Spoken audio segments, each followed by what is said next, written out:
so it is that as I promised all of you, my countrymen, on that fateful morning of September 23, 1972, when I announced the proclamation of martial law, which had been signed by me before, with your support, placing myself, my life, and my family's life and honor on the judgment of history, that when the time came when I must, or we must end martial law, and that time could not be foreseen then, I would be the first to move and initiate the termination of martial law.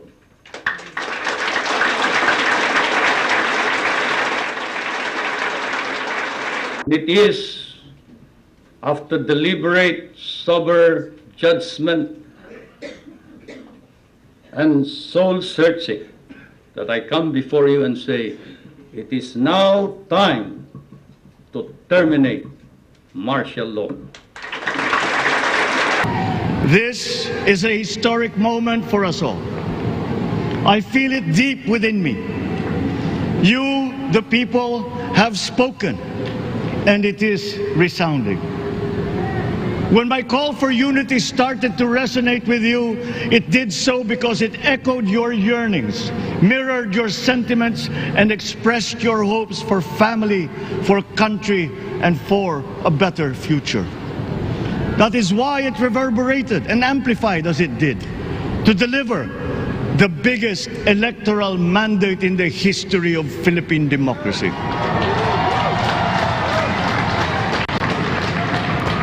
By your vote, you rejected the politics of division. I offended none of my rivals in this campaign. I listened instead to what they were saying.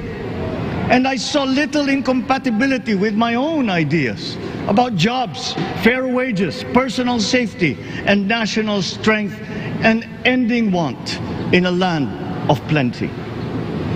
I believe that if we but focus on the work at hand and the work that will come to hand, we will go very far under my watch.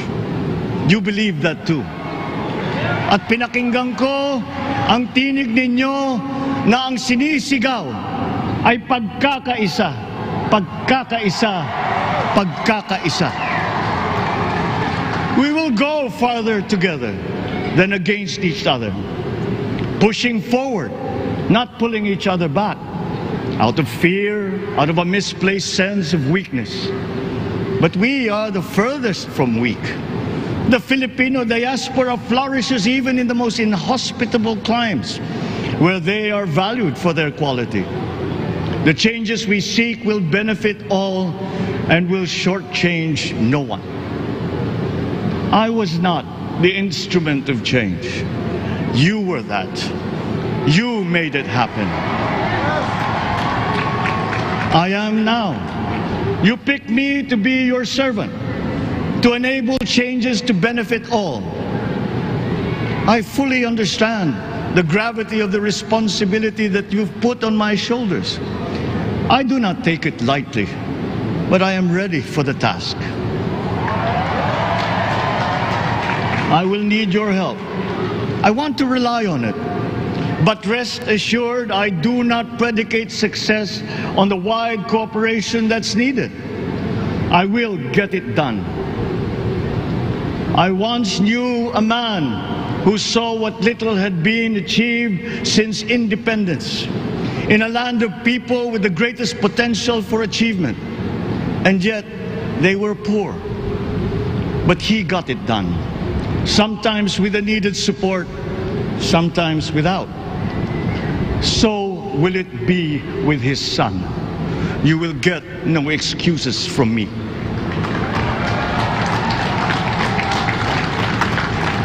I am here not to talk about the past. I am here to tell you about our future. A future of sufficiency, even plenty, of readily available ways and means to get done what needs doing, by you, by me. We do not look back, but ahead, up the road that we must take to a place better than the one we lost in the pandemic. Gains made and lost, opportunities missed, well-laid plans superseded by the pandemic. Indeed, ours was the fastest growing economy in ASEAN by ways now outdated. We shall be again by a radical change in the way the world must now work to recover what we have lost in that fire and move on from there. We face prospects of the spread of the war abroad, of which we are totally blameless. We seek friendship with all. But countries like ours will bear the brunt of it. And if the great powers draw the wrong lessons from the ongoing tragedy in Ukraine, the same dark prospect of conflict will spread to our part of the world. Yet, there is more out there. Like going forward by new ways of doing that the pandemic forces to adopt. A stronger resilience, quicker adaptability. They are our best prevention. They are our best protection. Quiet reflection in a rough and tumble campaign of a breadth and intensity never experienced revealed some of them, such as a willingness to listen despite the noise, the hesitation to quarrel over differences, and to never, ever give up hope of reconciliation. These gave me the peace to ponder deeper. There are hints of a road not taken that could get us out of here quicker to something better, something less fragile. There is also what you, the people, did to cope. But this time empowered by new techniques and more resources. You got by, getting some of what you needed with a massive government help. And for this, I thank my predecessor for the courage of his hard decisions.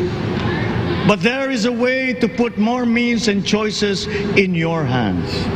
I trust the Filipino. Me becoming congressman of the 1st District means that we must now tackle the problems that face us not only in Ilocos Norte, but in the entire country. We face an economy that is ridden with rising prices, inflation, higher gas prices due to a war which we cannot control. But despite this tall order, I promise all of you here, to all my kakailian, that as your 1st District representative, I will bring pride to Ilocos Norte within the House of Representatives. I have made sure that despite not officially taking office, that we have to hit the ground running. I am sure, and I'm sure it has to be said, that despite being the congressman of the 1st District, also being the soon-to-be presidential son, is not without its tall expectations and big demands. So I have met with the necessary agencies to make sure that once I assume office, that we will hit the ground running and that we have numerous projects in place. I have made sure with whatever budget is left for this year that we have programs that we can implement, namely the installation of certain infrastructure projects such as solar lights in the bypass road of Lawag City and in the most dimly lit areas of the 1st District of Ilocos Norte. Secondly, to bring back the employment that we have lost due to the pandemic, I have reinitiated, after speaking with the Department of Labor and Employment, the government internship program, which has unfortunately taken a backstage in recent time and that is po to not only provide the short-term remedies that TUPAD would provide, but give a 6-month internship program to 18 to 30-year-old applicants to work in any agency of government in Ilocos Norte paid for by the district office. These are part of many of the plans and programs that we all have in order to address these issues. But to be able to curtail these programs, I must ask of you that the time for politics has come to an end. The time for public service in Ilocos Norte has begun. So we here, no matter what political color, red, green, pink, blue, or white, I ask that we stand together as one Ilocos Norte, as one solid North. Only then can we make sure that we support the incoming administration of President-elect Bongbong Marcos to the best of our capabilities. Alam niyo po, nung nag-usap kami ng aking tatay at sinabi ko po na nanenervyos talaga ako na tumakbo sa unang distrito. Sinabi niya po sa akin, alam niyo Sandro, nung nakaraan po at pumunta kami sa Hawaii, nung lahat po ng tao ay hindi na lumalapit sa akin, ang mga tao lang na tumulong sa amin ay ang mga Ilocano. Kaya po, ang sinasabi ko ngayon, kailangan lahat po kayo rito ay naging kasama namin sa kahirapan.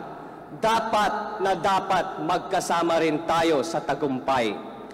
Kaya po, I am hoping that from this day forward, we bring forth that message of unity, not just as a campaign message, not just as a campaign slogan, but that we live by it over the next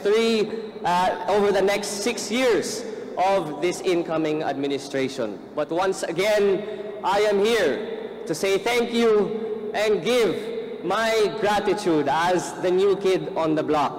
And it makes me so happy to say that I am here, Congressman-elect Ferdinand Alexander Marcos, not just ready to serve, but now at your service, Apo. Diyos unay, tiag nina, agbiag, Ilocos Norte, Apo.